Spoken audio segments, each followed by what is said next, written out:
Halo, Halo, selamat malam Mbak Sarah. malam. Sorry Akhirnya, ya, bisanya Zoom ya.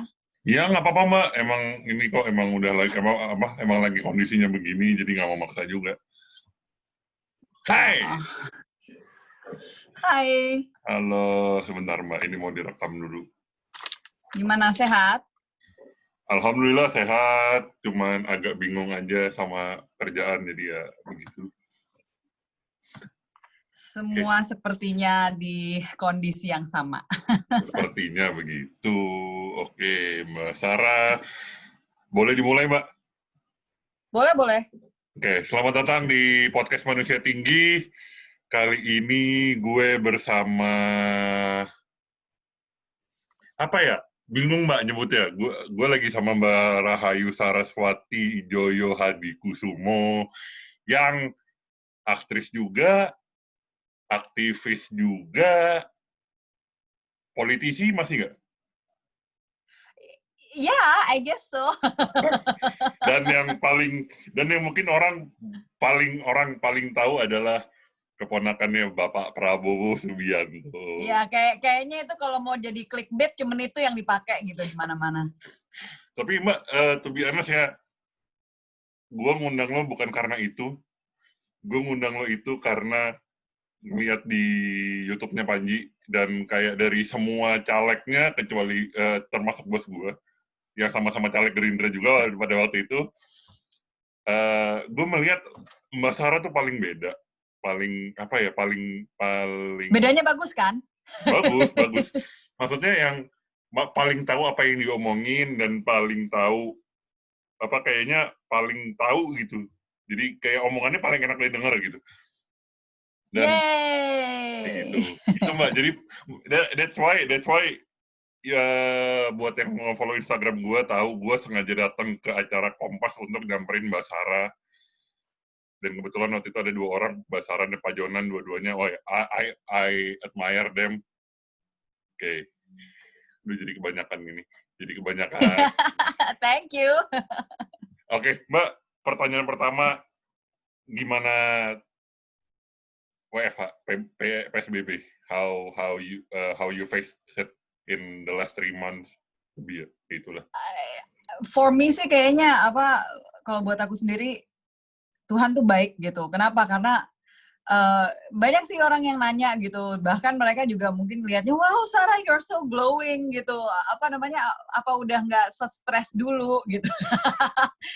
Ini kayak Tuhan tahu kalau kemarin tuh pas di DPR tuh kayaknya uh, udah lumayan overwhelmed gitu ya dengan semua yang istilahnya harus dilakukan dan pekerjaan dan semua hal yang kita diskusikan gitu. Jadi waktu WFH ini kan memang istilahnya kayak buat aku sih hampir kayak di akhir masa transisi karena kan istilahnya kemarin waktu akhirnya nggak jadi lagi gitu kan, berhenti jadi anggota DPR kan rada-rada agak kayak kaget gitu ya, walaupun istilahnya Yes. perlu waktu untuk rest, untuk istirahat, Yeah. karena memang sebulan setengah terakhir di DPR tuh cukup berat banget sih, jujur aja. Itu karena waktu itu kan ada kita pembahasan soal RUU penghapusan kekerasan seksual, terus ada Yes. KUHP, terus juga waktu itu pembahasan tentang usia minimal untuk pernikahan, ya kan? Jadi aku terlibat dengan itu semua gitu loh, dan itu bener-bener draining banget secara mental, secara emosional, dan akhirnya sebulan 2 bulan pertama setelah selesai masa bakti, istilahnya bener-bener nggak bisa ngapa-ngapain gitu, saking udah kecapeannya gitu ya. Dan WFH ini istilahnya kayak diberi waktu ekstra gitu sama Tuhan untuk istirahat, untuk quality time. Ya lu tahu juga kan kalau misalkan gue kan punya 2 anak, ya Yes. kan masih kecil-kecil, dan selama di DPR itu kan mereka lahirnya juga pas aku lagi di DPR gitu ya. Selama di DPR itu hampir nggak ada waktu untuk bersama dengan mereka, apalagi pas 6 bulan leading up ke pas Pilpres itu loh, gitu loh. Jadi itu hampir setahun aku udah nggak ada waktu untuk anak-anakku gitu kan. Mereka sekarang 2 tahun, 4 tahun. Jadi waktu itu pas si kecil pas bener-bener lagi lagi butuh-butuhnya gitu kan. Ya sekarang kayak WFH tuh kayak dikasih kesempatan untuk quality time sama keluarga lagi gitu, dan nggak harus mikirin tentang manusia sejumlah banyaknya gitu kan. Jadi ya pantas lah glowing gitu. Ubahnya nggak sebanyak yang dulu gitu. Jadi aku bener-bener ya bersyukur gitu, dan bersyukur juga usaha suami bareng sama dia happen to be dia lagi kerja sama kakakku dan mereka doing well gitu. Jadi kita bersyukur dengan semua tekanan dan semua kegilaan yang sedang terjadi di COVID-19 ini gitu. Maksudnya kita masih bisa bertahan, kita bersyukur banget. Oke. Dan ada poin menarik tadi yang bisa gue ambil adalah pas ngomongin tentang anak-anak langsung muncul. Ya sayang, ini Superboy ini mama lagi podcast. Ada namanya Manusia Tinggi, ya kan? Yes, itu betul. Namanya bener kan? Bener. So tall, you know. Kamu berapa tingginya? 7 foot. 2,1. Ya, 7 foot. 2,1 dia tingginya. Hi, Superman. Hi. This is my Superboy. Nah, inilah namanya work from home. Ini this is live and real. Oh, nah lo yang kecil lagi sibuk sama bukunya maknya. So what's the next question? Diambil sama dia. Sebenarnya sih masih yang ini, Mbak, masih yang tadi sebenarnya masalah leading up to the mengarah ke pemilu gitu. Kan kelihatan mana yang kerja, mana yang enggak. Dan gitu. Seperti yang tadi gue bilang, Mbak Sarah tuh memberikan gue sebuah pencerahan bahwa ternyata bener ada anggota DPR MPR yang kerja tuh bener gitu. Oh iya, please. Sebenarnya ada beberapa. I'm not the only one gitu. I know. Tapi Mbak Sarah tuh kayak membuka. Sayang, I'm doing a podcast, so. Sebentar. Oke. Anak-anak lagi pada berdiri di atas sofa. Welcome to the Dewantos household. Hai. Kepada semua yang lagi nonton, beginilah. This is the real world of working mom. I wasn't the only one. Gue nggak satu-satunya. I know, tapi Mbak Sarah yang membukakan pintu, yang menuturkan itu secara ternyata cara kerjanya tuh gitu, karena dari semua gue ngerti maksud lo. Iya, I know, kayak baik dari kubu oposisi ataupun koalisi itu kayak dari dulu ya yang gue lihat adalah kerja lo apa sih? Gue nggak tahu cara kerja lo, gue nggak tahu struktur organisasi lo tuh gimana, dan nggak ada yang memberitahu. Tapi Mbak Sarah Jolly Panji, okay, you're working, I know, udah gitu. Karena kayaknya jarang banget ada yang ngejelasin secara detail pekerjaan kita itu bentuknya seperti apa, dari jam berapa ke jam berapa, terus hari apa saja. Itu sering jadi bahan perdebatan. I get that. Karena temen-temenku pun ada yang jadi stafnya Nasdem. Itu pas datang main ke sana tuh kayak, dude, what the hell are you doing, man? I don't even know you're working. Tapi ketika Mbak Sarah muncul tuh kayak, oke. Jadi kenapa meeting lama? Begini. Kenapa ada reses begini. Dan itu Mbak Sarah menjelaskan dalam waktu berapa, 40 menit, sejam di Panji.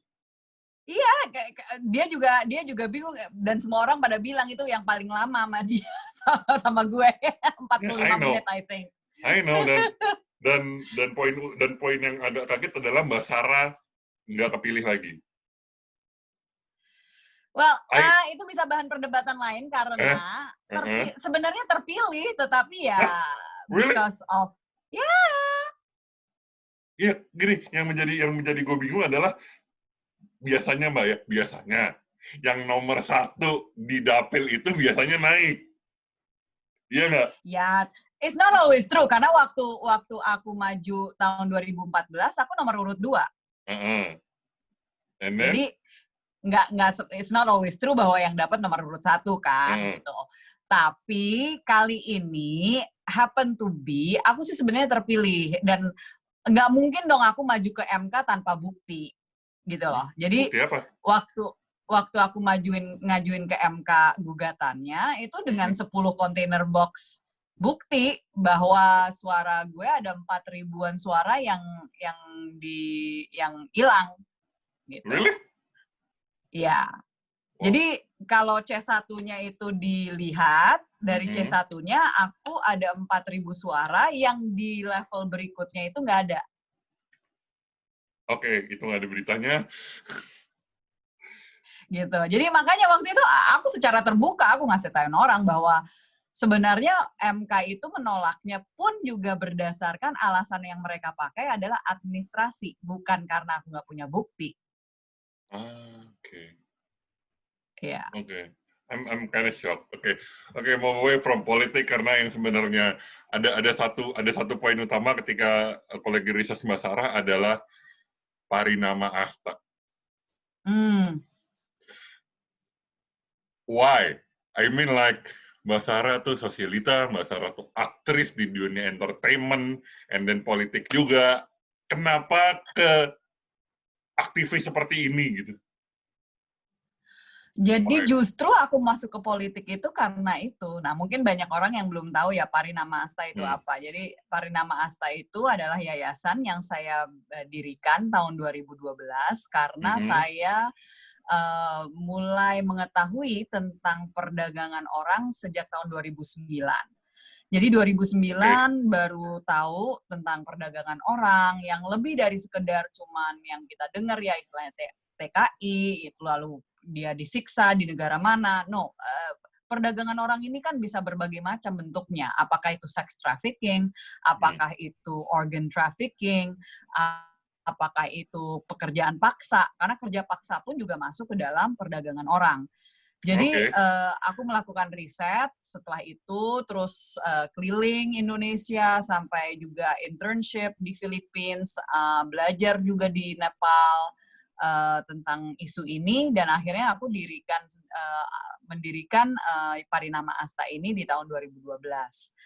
And jadi waktu mau maju ke politik, waktu itu kan awal 2013 ya, Januari 2013. Itu pas bener-bener aku baru mendirikan yayasan itu, dan memang orang-orang yang jadi kompor itu mengompori aku untuk masuk ke politik justru karena aku sebagai aktivis anti perdagangan orang. Gitu. Jadi awal mulanya itu istilahnya kalau misalkan bisa dikatakan acting tuh kayak my first calling gitu ya, panggilan hidup yang pertama, baru panggilan hidup yang kedua adalah untuk anti perdagangan orang. Di dalam perjalananku untuk memperjuangkan itu, akhirnya masuk ke politik praktis. Jadi aku masuk ke politiknya itu justru karena aku adalah aktivis anti perdagangan orang. That is my first platform. Oke. Tapi dengan, ya maksudnya kenapa gitu dengan why I still don't get the idea why you make that gitu, karena kayak Mbak Sarah di entertainment kayak udahlah gue nggak peduli, gue I just enjoying my life karena with your family itu, iya dengan keluarga. Saking capeknya mau kayak gitu aja gitu kan, istilahnya gue mau jadi hermit, gue I'm gonna build a villa di pulau mana and forget about life gitu kan. Kayak maunya sih gitu, kayaknya kalau udah frustrasi banget gitu dengan kondisi negara ini gitu kan, dan kondisi dunia dengan segala kegilaan, apalagi sekarang dengan COVID-19, kayaknya maunya sih istilahnya beli pulau di mana, udah tinggal situ aja gitu kan, jauh dari mana-mana gitu. Tapi ya waktu itu 2009 aku dapat panggilan hidup dari Tuhan untuk anti human trafficking itu, karena ya mendengar bagaimana ada orang-orang di dunia ini yang memang ya luar biasa ya. Maksudnya adik-adikku waktu itu aku masih 2009 masih 20-an tahun gitu kan. I'm not that old gitu. Jadi maksudnya kayak itu benar-benar ya my gosh, itu 2009 berarti kan udah 10 tahun yang lalu ya. Berarti I was 24 gitu kan. Usia 24 tahun. Oh iya, Mbak Sarah 86 ya? Ya. Bulan kita sama, cuma beda tanggal. Bulan sama, tahun sama juga. Nggak mau ngomong lagi dia. 7 tahun. Kalau udah mengungkapkan ulang tahun tamunya, hostnya juga harus dong secara terbuka. Gimana sih? 93, Mbak. 93. Masih muda dia, masih muda. Tapi udah berkecimpung di politik ring 1 yang lumayan pusing selama 8 bulan dan tapi ternyata DPR RI Jakarta DKI 2 tuh pusing loh ternyata ya. Nggak usah semuanya juga pusing. Hello gitu loh. Anyway, kembali lagi ke balik ke si siapa? Farina Asta. Iya, jadi 2009 aku lagi menghadiri sebuah konferensi gereja di London yang dimana salah satu pembicaranya itu adalah pejuang di anti-human trafficking, dan dia ngomong bagaimana ada perempuan-perempuan seumur adik gue waktu itu, jadi kayak 16 tahun, 15 tahun yang harus melayani laki-laki sebanyak 40 sampai 60 laki-laki per hari. Itu kan ya that for me that's shocking gitu, mendengar bahwa there are girls out there, perempuan-perempuan, gadis-gadis yang mereka hidupnya di dalam satu ruangan yang dimana mereka betul-betul hanya dikasih makan, dan bagaimana orang bisa tahu mereka udah melayani berapa orang adalah dengan dihitung berapa banyak kondom yang ada di luar ruangan itu. Oh my God. Oke, so mendengar hal seperti itu for me gitu, yang dimana memang aku dibesarkan oleh seorang ibu yang sangat aktif di dunia sosial. Dia punya yayasannya dia sendiri. Jadi sebenarnya waktu itu pun juga aku udah aktif di yayasannya dia dulu melalui Wadah Foundation, Wadah Titian Harapan namanya. Dia fokus, kalau mereka itu fokus untuk pemberdayaan perempuan, pemberdayaan masyarakat, PAUD ya, pendidikan usia dini. They're really about community development. Nah, aku akhirnya dengan mendengar itu di 2009, realita yang dihadapi oleh banyak sekali perempuan, dan there are more slaves today. Ada lebih banyak budak. And budak itu artinya apa ya? Mereka dieksploitasi. Nggak digaji pun juga istilahnya minim. Nggak bisa hidup dari itu ya. Mereka sangat bersandar kepada orang lain, and dieksploitasi. Bahkan we're talking about kerjaan anak kerja paksa, child labor gitu kan. Sekarang di dunia ini ada lebih banyak budak dari kapanpun dalam sejarah dunia ini. There are more slaves today than ever before. Yes, karena jumlah populasi dunia naik, tapi itu kan juga istilahnya di zaman sekarang masih yang ada, dimana gitu. Masih ada, dan tentu bentuknya itu lebih bisa dikatakan lebih kejam. It's crazy gitu loh. Karena istilahnya apalagi kita juga sekarang udah punya hak asasi manusia, kita punya UN, kita punya PBB, maksudnya kita punya berbagai macam hal yang seharusnya menyatakan bahwa ini tidak terjadi di dunia, and it's happening. Dan di situ dimana for me it's just unacceptable. That's the picture. Ya, sebegitulah jauhnya kita ya antara langit dan bumi. Oke. Oh, Mbak, oke. Tadi pas Mbak Sarah ngomong ada lebih banyak budak hari ini tuh langsung merinding asli. Itu langsung separah itu ternyata ya. Yep. Dan yang kita bicarakan it's not just adults ya. Kita bicara anak-anak kecil juga. Bahkan ada banyak dari mereka yang lahir dalam perbudakan itu masih. Ya karena kalau misalkan ibunya, istilahnya ada seorang perempuan, usia 16 tahun, dia adalah budak seks. Mereka kalau misalkan ini, saya juga baru aja tahun lalu rescue kita Parina Masta, salah satu yang kita selamatkan dan kita perjuangkan kasusnya dia sampai nggak tahu bahwa dia itu hamil, baru setelah kita bawa ke klinik, itu kelihatannya karena saking kecilnya, itu nggak kelihatan, dia bahkan kira dia cuma lagi bayangin, gitu kan. Kita bawa ke klinik, kita bawa ke dokter, baru ketahuan dia udah hamil 8 bulan. Oke? Sekecil itu, gitu. Puji Tuhan, alhamdulillah, lahir sehat, sekarang hidup tenang karena sudah kita rescue, gitu kan. Tapi bayangkan mereka yang hidup di dunia itu tidak bisa menyelamatkan diri, tidak bisa diselamatkan atau belum diselamatkan, dan mereka hamil karena diperkosa setiap hari, gitu kan. And akhirnya ya melahirkan dalam kondisi seperti itu, dan anaknya adalah budak berikutnya, gitu loh. Jadi, and this is real. Jadi, you know the film Taken? Tahu film? Tahu. It's based on real life. Mungkin not real story, tetapi nggak jauh dari itu. Yang anaknya apa yang dia lihat dan anaknya ketahui. Bahkan yang lebih menakutkan dari itu yang namanya ada film namanya Whistleblower. That is based on true story. Aku bahkan udah ketemu sama orang di mana karakter aktrisnya aku jadi lupa namanya. Basically the story of Whistleblower itu berdasarkan dia. Aku sampai udah ketemu sama orangnya. Bagaimana dia mencoba mengungkapkan apa yang terjadi waktu dia bekerja sebagai salah satu peacekeeper di PBB. Oh my. Aduh, merinding, Mbak. Sumpah, merinding, ya Allah.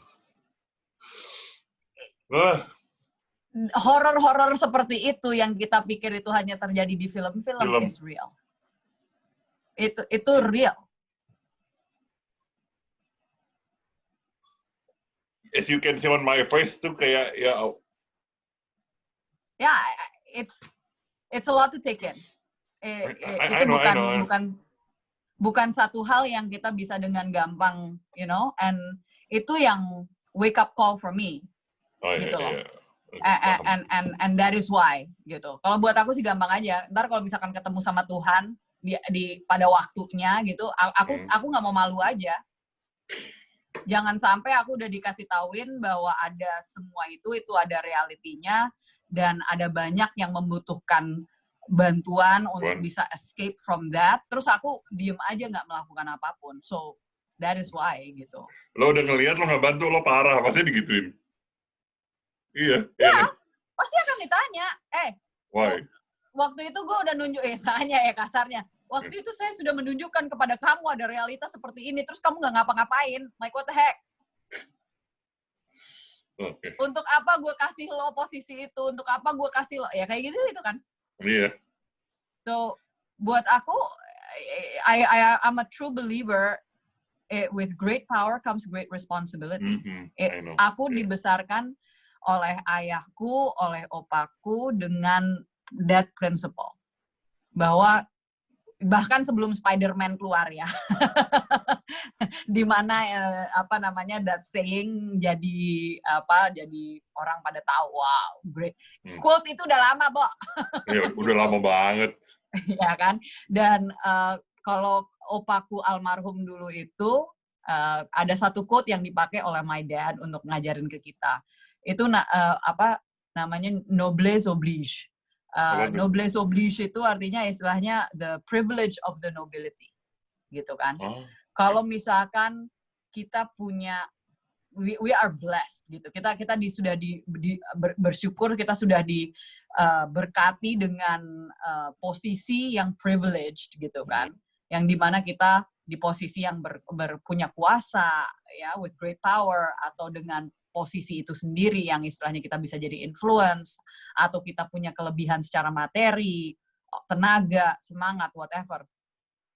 Kita punya privilege itu ya kita harus, it is our responsibility. Tanggung jawab kita untuk kita melakukan sesuatu. Ampun, serem. Aduh, nggak nyangka bakal bikin merinding kayak gini sih. Oke. Next question. Next question. Sebenarnya masih nyambungnya sama yang tadi sih. Soalnya kan, gue udah research Mbak Sarah, I can found your SD, SMP, SMA, nowhere to be found, nggak ada. Cuman ada dua S1. Gue SD di Tarki 2. Oke, SMP di? SMP aku udah, jadi SMP SMA itu udah di luar negeri. Waktu itu di UWCSEA, itu di Singapura, terus ke Swiss. SMA di Swiss? Ya, SMA di Swiss. Karena bokap waktu itu kerjanya di situ. Jadi aku sama adikku ikut. Lalu lanjutnya ke US apa ke London? Ke US. US dulu baru London. Berarti klasik and drama di Virginia dulu ya? Ya, University of Virginia dulu, baru abis itu ke acting school yang di London. Nah itu sebenarnya tadi mau ke situ dulu, baru ke si apa tadi lupa namanya Mbak? Parta. Ya, baru ke situ. Maksudnya kenapa dari acting ke situ, tapi ya udah lewat gitu. Udah aku jawab juga. Iya. Kenapa ngambil 2 S1? Enggak, kalau di Amerika itu di luar itu bisa ngambil double major namanya. So karena aku ngambilnya liberal arts waktu itu. Kalau liberal arts college itu bisa ngambil beberapa, bahkan mau double major sama single minor atau mau single major dengan double minor, mau seberapa banyak pun asal kita bisa memenuhi kuota kreditnya itu bisa. Anak-anak pada datang lagi. But this is WFH. What do you expect? Hi sayang. Careful. Oke. So jadi aku ngambilnya waktu itu karena aku juga suka banget sama yang namanya sejarah. I love history. Jadi aku ngambil waktu itu classics itu adalah tentang sejarah kuno. Sejarah kuno. So it's aku sering bilangnya gini. Sorry ya, jadi suaranya banyak. Okay. Sorry buat semua yang lagi nonton. Classics itu aku sering ngomongnya kayak gini ya, karena di sana nggak ada pelajaran tentang Majapahit, ya gue ngambilnya ya tentang sejarah kunonya Yunani dan Roma. Oke. Tapi memang dari awal sukanya di acting ya? Aku dapat panggilan dari Tuhan untuk masuk ke dunia acting itu sejak usia 14 tahun. Klub drama di Singapura? Ya, waktu aku masih di Singapura, correct. Terus, actually no. Jadi waktu aku, pertama kali aku jatuh cinta dengan dunia acting itu waktu aku di Singapura. Tetapi dapat panggilan dari Tuhan itu pas aku udah di Swiss. Aku masih ingat usia 14 tahun, duduk makan malam di Argentinian restaurant waktu itu. Aku ngasih tauin ke orang tua, "Pa, Ma, when I grow up, I wanna be a professional actress." Itu, tapi ya gimana namanya juga orang tua Asia gitu ya. Rada-rada nggak percaya gitu. Jadi mereka pikir, oh okay, this is just a phase gitu. Tapi kan, but you pursued it kan? Finally. Oh ya. Ya. Aku sampai waktu di SMA aku produce and directed musical Guys and Dolls. Jadi aku I really took it seriously. Tiap tahun bahkan aku bisa ngikut atau tampil di 2 pertunjukan teater selama SMA. Terus waktu di kuliah pun juga aku bisa tampil di 2-3 pertunjukan. Salah satunya Shakespeare, another one musical. Jadi aku audisi terus. Dan pada akhirnya dapat film layar lebar. Ya, akhirnya. Karena kalau di Indonesia kan teater, it's not gonna, unfortunately, teater ya di seluruh dunia itu jarang banget bisa pay the bills istilahnya ya. Kecuali show-nya tuh segede kayak Hamilton gitu. Tapi gajinya ya nggak seberapa lah. Makanya aku akhirnya waktu sekolah acting di Inggris itu fokus untuk screen acting. Jadi khusus untuk masuk ke layar lebar. Oke. And I still wonder, kayak pas waktu ngeliat Mbak Sarah di Panji itu ya, kok bisa, kok ada anggota DPR yang kayak gini gitu. Kayak gini agak antik dikit ya, eksentrik. Iya, I mean like, you know, I met many politician lady. I met plenty of them. Tapi kayak yang aku nggak ngerti kenapa Mbak Sarah baru muncul pas di 2019. Baru mencuat tuh pas di Panji gitu. Gitu. Masalahnya yang ya you know, kayak yang tadi di awal gue bilang, anggota dewan tuh kayak they don't care about their appearance, kayak gitu ya, udah gitu ya. Ya gue datang gue wakil rakyat, udah gitu yang well I don't know you working or not gitu. Tapi begitu lihat Mbak Sarah, oke, kenapa nggak banyak anggota DPR yang kayak gini gitu? Ya, karena first of all yang paling penting juga harus disadari, I'm not a politician. Itu perbedaan utama, aku aktivis, bukan politisi gitu kan. Oke, berarti anggota DPR bukan politician, gimana? Oh ya, tapi kan istilahnya latar belakangnya gitu loh. Oh, sedangkan kebanyakan anggota DPR adalah politisi tulen. Dalam arti apa?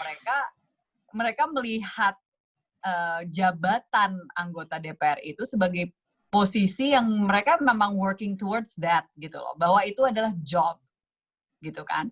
Sedangkan untuk someone like me gitu, aku nggak ngelihat itu sebagai job, aku melihat itu sebagai pelayanan. Okay, how did you end up being a parliament member? Ya, sama seperti yang lain lah. Okay. Sign up, daftar. Yang aku bilang itu, dikomporin sama saudara-saudara gitu kan, bahwa aku sebagai aktivis gitu. Dan ya, aku pergumulan sih selama 3 minggu waktu itu, setelah ulang tahunku, aku pergumulan selama 3 minggu. Dan ya Tuhan dengan jelas bilang aku harus masuk gitu ke politik, dan daftar sebagai caleg gitu. Jadi, ya aku nurut aja sih istilahnya waktu itu, walaupun itu berat banget karena jujur aku nggak suka banget sama yang namanya dunia politik. Tapi ya for me namanya juga itu adalah panggilan dari Tuhan, ya aku hanya bisa menuruti lah gitu. Apakah akan maju lagi di 2024? No idea. No idea. Oke, speaking of 2024 nih, ada yang menarik nih. Tadi baru aja Mbak, baru tadi pas rilis ulang, ada berita baru lagi tentang Mbak Sarah nggak ya? Ada apa dengan Mbak Sarah dan DKI 2? DKI 2? Itu mah udah lama. Tahun lalu. Tapi itu, why? Kan, I'm not into politik. Gue orangnya objektif ketika, well, lu mendingan Google lagi deh. Kenapa? Ya, itu ada belum. Lagi yang lebih update. Ada lagi ya? Tapi ya gitu makanya. Banyak yang lebih update dibanding kalau DKI 2 itu tahun lalu. Jadi salah satu yang namanya mencuat sebagai pengganti untuk Sandi. Ya. Oke, memang kurang update research-nya. Sebenarnya yang menarik. Tapi itu kan nggak jadi. Ya. Yang menarik, sebenarnya dari tadi tuh yang menarik perhatian cuman adalah Parinama Asta. Itu sangat amat menarik perhatian, kayak gue harus nanyain ini, gue harus. That's okay, fokus aja di situ. Soalnya yang lainnya pasti nanyain yang soal yang lain-lain, yang lagi update itu. Jadi aku seneng banget kamu tanyain soal Parinama Asta. Aku bisa ngomong soal my passion itu. Yes. Oke, speaking of passion, dan mungkin ini juga banyak yang nanya gitu ya, tapi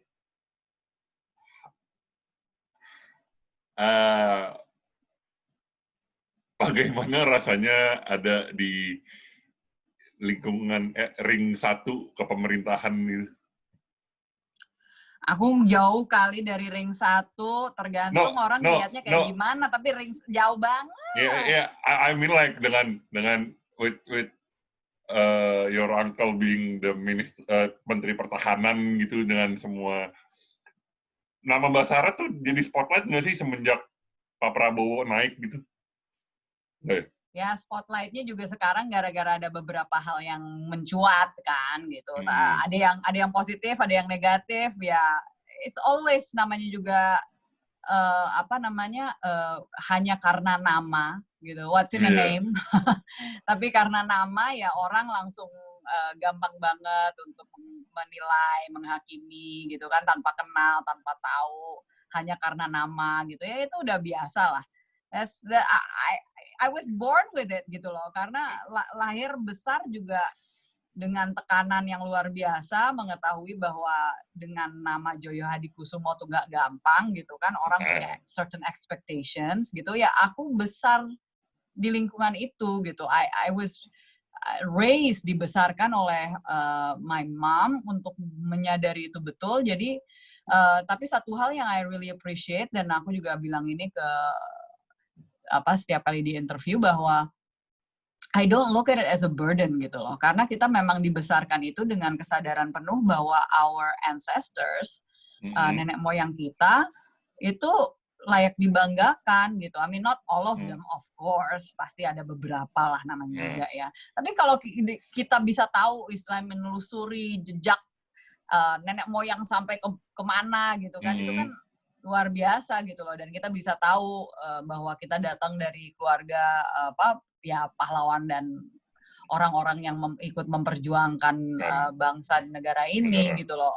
So aku nggak pernah, people think mereka trying to make fictional stories dan segala macam untuk buat seolah-olah kayak, oh my grandfather kayak gimana, oh my uncle kayak gimana. Tapi ya sorry gitu loh, maksudnya it's not like istilahnya gini, yang jadi masalah dengan lahir di keluarga tertentu adalah kalau kita menggunakan posisi itu untuk hal yang buruk.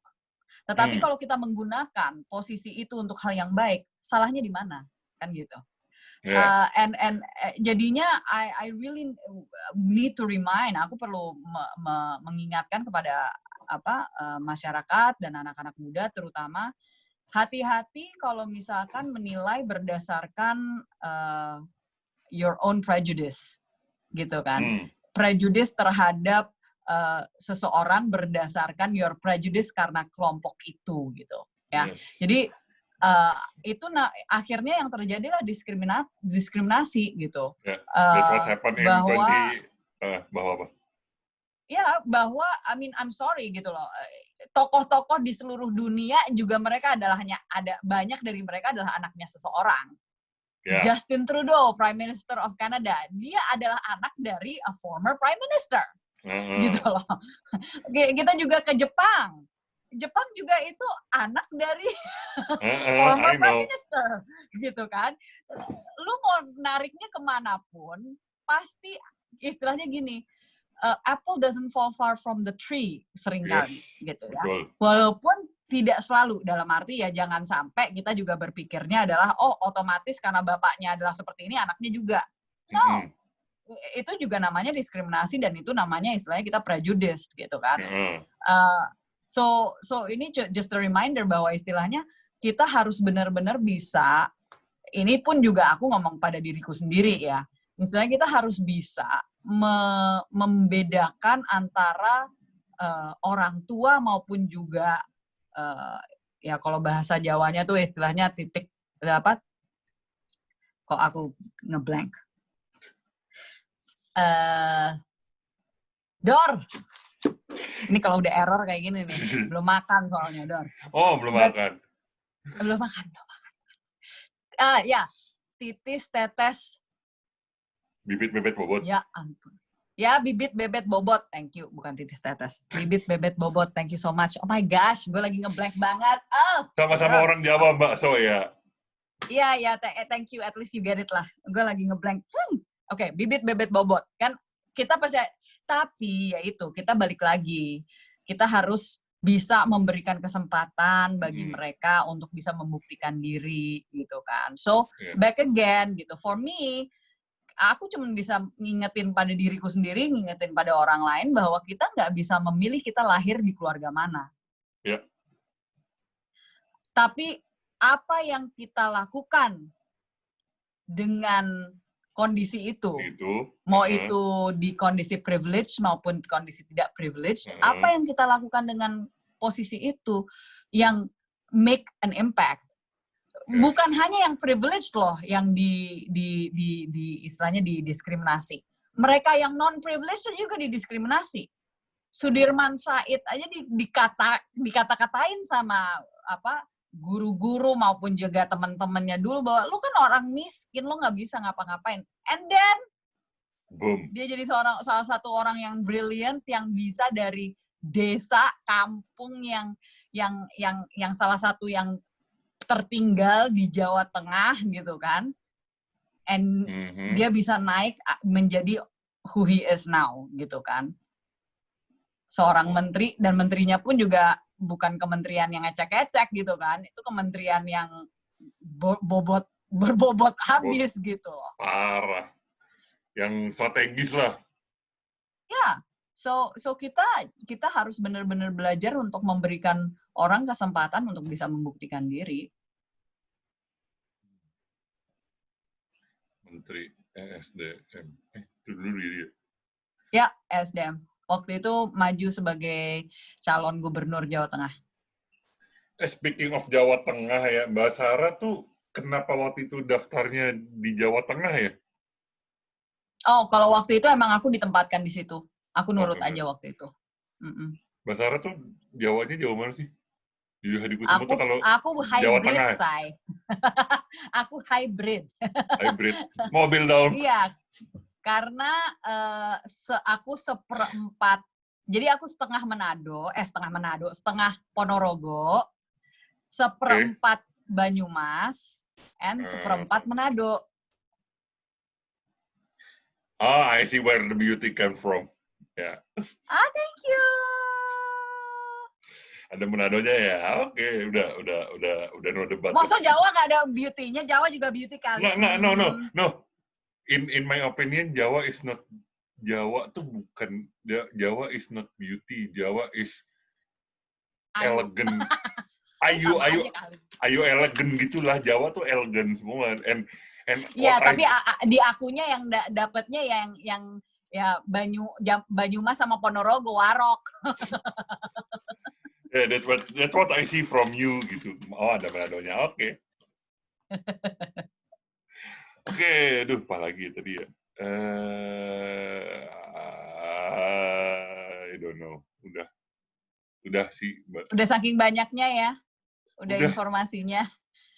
Iya. Kalau ada pertanyaan lagi nanti bisa another session deh. Ya, sebenarnya pengennya ketemu, cuman I don't know kapan PSBB ini selesai. So, yeah, exactly. Sorry karena anakku yang kecil kan juga rentan banget gitu. Jadi aku benar-benar harus pick and choose pas keluar. Aku udah nonton di Q&A pas itu. Ya, oke, nggak apa-apa nggak mau keluar. That's right. So thank you untuk pengertian, thank you for inviting me juga untuk bisa hadir di sini. Semoga apa yang tadi disampaikan bermanfaat, bisa jadi educational buat masyarakat di sana, and buat bagi yang mungkin tertarik untuk cari tahu lebih lagi tentang perdagangan orang atau pekerjaan atau istilahnya pelayanan kami, bisa di www.parinama-asta.com. Ya, .com.